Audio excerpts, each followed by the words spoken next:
Di sebuah perempatan lampu merah yang sibuk, seorang anak laki-laki berusia sekitar 12 tahun berdiri di antara kendaraan. Tangannya yang kotor menggenggam plastik kecil berisi cairan bening. Ia menempelkannya ke hidung, menarik napas panjang, lalu matanya meredup. Ia tidak lagi melihat mobil-mobil yang hampir menyenggolnya. Ia tidak lagi mendengar klakson yang membentaknya. Ia melayang entah kemana, sementara lampu berganti hijau dan kehidupan terus berjalan tanpa menoleh. Siapa sebenarnya yang kalah dalam cerita ini?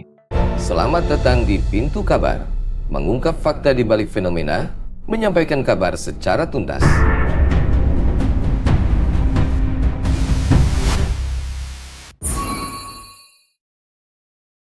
Anak jalanan adalah pemandangan biasa di kota-kota besar Indonesia. Mereka mengamen, mengemis, atau sekadar duduk di trotoar. Tapi di antara mereka, ada kelompok yang melakukan sesuatu yang lebih gelap, ngelem. Istilah ini merujuk kepada kebiasaan menghirup uap lem kayu, lem sepatu, atau lem serbaguna yang dijual bebas di toko bangunan dengan harga murah. Cairan bening dalam plastik itu mengandung zat kimia bernama toluena, sejenis pelarut organik yang mudah menguap dan memberikan efek euforia atau halusinasi saat dihirup. Cara mereka melakukannya sederhana. Mereka menuangkan lem ke dalam kantong plastik, lalu menempelkannya ke hidung dan mulut. Menghirup uapnya berulang-ulang. Efeknya cepat terasa. Dalam hitungan detik, mereka merasa ringan, melayang, dan sejenak melupakan lapar, dingin, dan kerasnya kehidupan di jalanan. Fenomena ini bukanlah hal baru di Indonesia. Sejak tahun 1990-an, anak jalanan di kota-kota besar seperti Jakarta, Surabaya, dan Medan sudah dikenal dengan kebiasaan ngelem. Namun, yang mengkhawatirkan adalah praktik ini terus berlanjut dari generasi ke generasi, seolah ada siklus yang tak terputus. Anak-anak yang lahir di jalanan, dibesarkan di jalanan, dan bertahan di jalanan dengan cara yang sama seperti pendahulu mereka.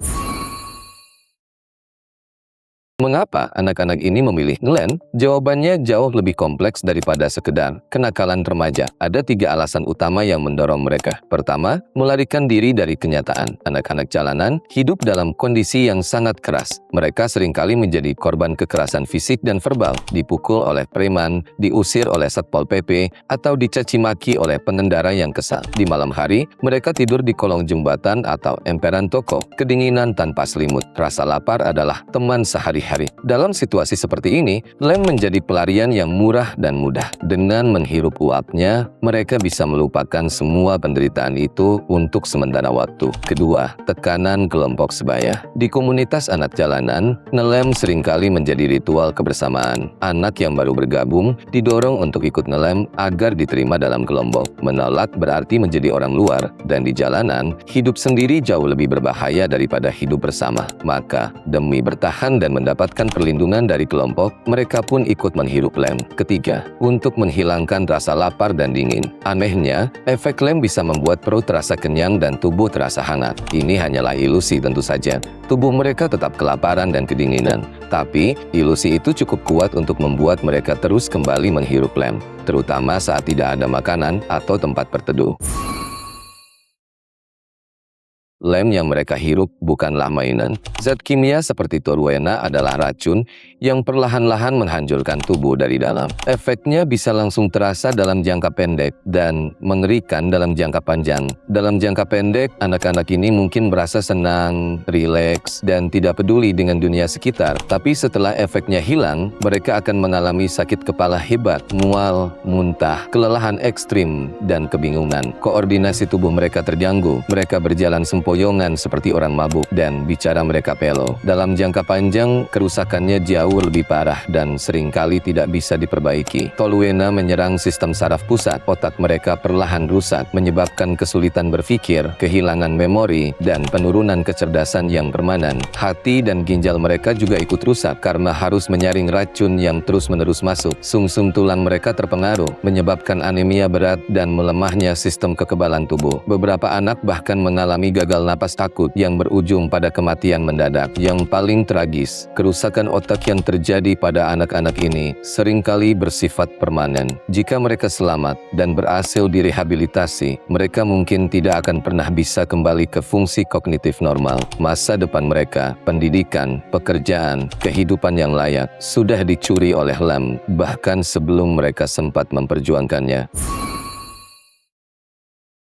Ngelem bukan hanya masalah kesehatan. Di baliknya, ada sisi gelap yang lebih dalam, eksploitasi anak. Banyak anak jalanan yang ngelem sebenarnya adalah korban dari jaringan yang lebih besar. Mereka dimanfaatkan oleh preman atau sindikat untuk mengemis, mengamen, atau bahkan menjual barang-barang ilegal. Lem menjadi alat kontrol. Selama anak itu kecanduan, ia akan terus kembali dan melakukan apapun yang diperintahkan. Beberapa dari mereka bahkan sengaja dijadikan pecandu. Preman memberikan lem secara gratis pada awalnya. Lalu setelah anak itu kecanduan, mereka menuntut bayaran dalam bentuk uang hasil mengemis atau pekerjaan lain. Anak-anak ini terjebak dalam lingkaran setan yang hampir mustahil diputus sendiri. Yang lebih memilukan, banyak dari mereka sudah tidak memiliki keluarga. Mereka lari dari rumah karena berbagai alasan, kekerasan dalam rumah tangga, kemiskinan, atau ditelantarkan oleh orang tua. Jalanan menjadi rumah mereka, dan sesama anak jalanan menjadi keluarga baru. Tapi keluarga ini seringkali justru menjerumuskan mereka lebih dalam. Alih-alih melindungi, mereka saling mengajarkan cara bertahan dengan cara yang salah.